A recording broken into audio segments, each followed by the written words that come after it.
और मध्य प्रदेश में विधानसभा उपचुनाव के बाद अब नगर के संग्राम की तैयारियां शुरू हो गई हैं। आगरमालवा जिले में भी पार्टियां धीरे धीरे नगरपालिका और परिषद के चुनाव की तैयारियों में जुट रही हैं। आगरमालवा जिले के 7 स्थानीय निकायों में फिलहाल 4 पर भाजपा का कब्जा है और 3 पर कांग्रेस काबिज है।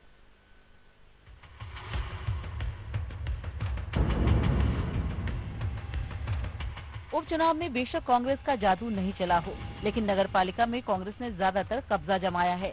आगर नगरपालिका के पिछले चुनाव परिणामों पर नजर डाली जाए तो यहां पर अधिकांश समय कांग्रेस पार्टी के ही अध्यक्ष काबिज रहे हैं।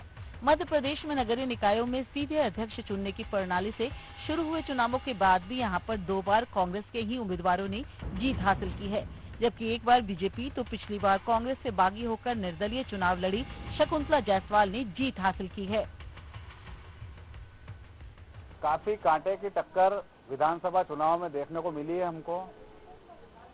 भारतीय जनता पार्टी ने पूरा प्रयास किया, पर जनता को हमारी ओर हम खींच नहीं पाए, इसके कारण हम विधानसभा चुनाव हारे हैं। बाकी हार बहुत कम अंतर की है। हम जनता के बीच जो आगर नगर में हमने जो जिला बनने के बाद जो विकास कार्य किए हैं उसको लेकर आगे और बढ़ाने का प्रयास किया जाएगा। विकास कार्य नगर में और अच्छे किए जाएंगे। इन मुद्दों के साथ में हम जनता के बीच में जाएंगे। पिछले चुनाव में कांग्रेस से बागी शकुंतला जायसवाल ने निर्दलीय होकर एक तरफा जीत हासिल की थी। हालांकि जीत के बाद वो वापस कांग्रेस में शामिल हो गई।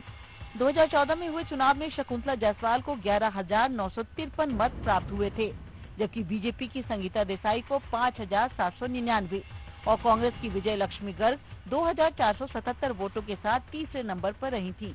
इससे पहले 2009 के चुनावों में कांग्रेस के बसंत भाटिया चुनाव जीते थे, तो 2004 में कांग्रेस की मंजू पटेल ने जीत हासिल की थी।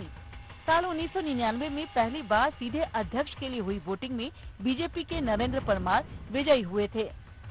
आगर नगर पालिका अध्यक्ष के लिए पिछली बार कांग्रेस और बीजेपी दोनों ही प्रमुख पार्टियों को मतदाताओं की भावनाओं के उलट प्रत्याशी उतारने का खामियाजा भुगतना पड़ा था, जिसके चलते दोनों ही पार्टी के उम्मीदवारों को निर्दलीय उम्मीदवार के मुकाबले आधे से भी कम वोट मिले थे।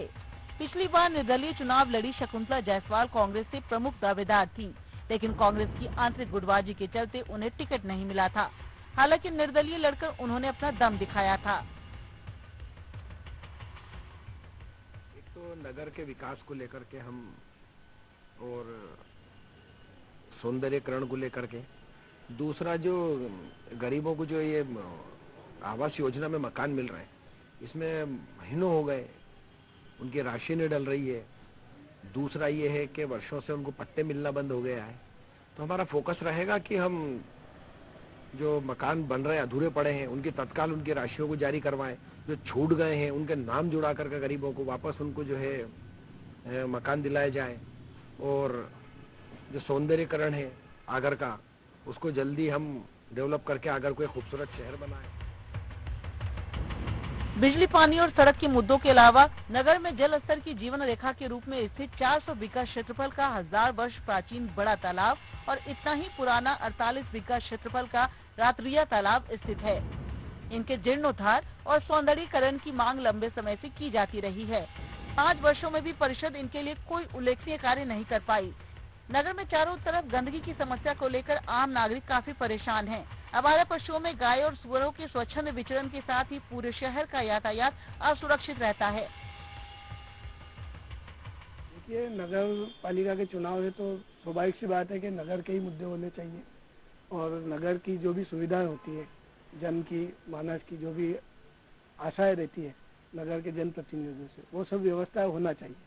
मगर मैं भी कई वर्षों से राजनीति में हूँ, सक्रिय राजनीति में हूँ, देख रहा हूँ चुनाव के समय सभी वादे करते हैं और कई रुपए की लागत की चीज़ों की बातें भी करते हैं और जिससे बोलते हैं कि हमने करवाया और करेंगे, बाकी वो जमीनी स्तर पर कुछ भी नजर नहीं आता है।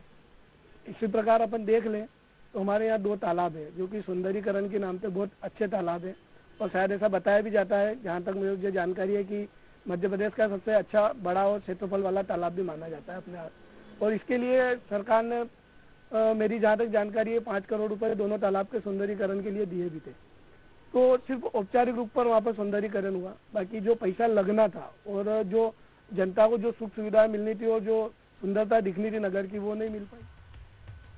आगर नगरीय निकाय में इस बार पार्टियों के लिए उम्मीदवारों का चयन बहुत महत्वपूर्ण होगा। पिछले चुनाव से पार्टियों ने कितना सबक लिया और कितने मतदाताओं की नब्ज को समझने में पार्टियां कामयाब होती हैं, ये तो आने वाला समय ही तय करेगा। आगर मालवा से न्यूज़ 18 के लिए रजनीश सेठी की रिपोर्ट।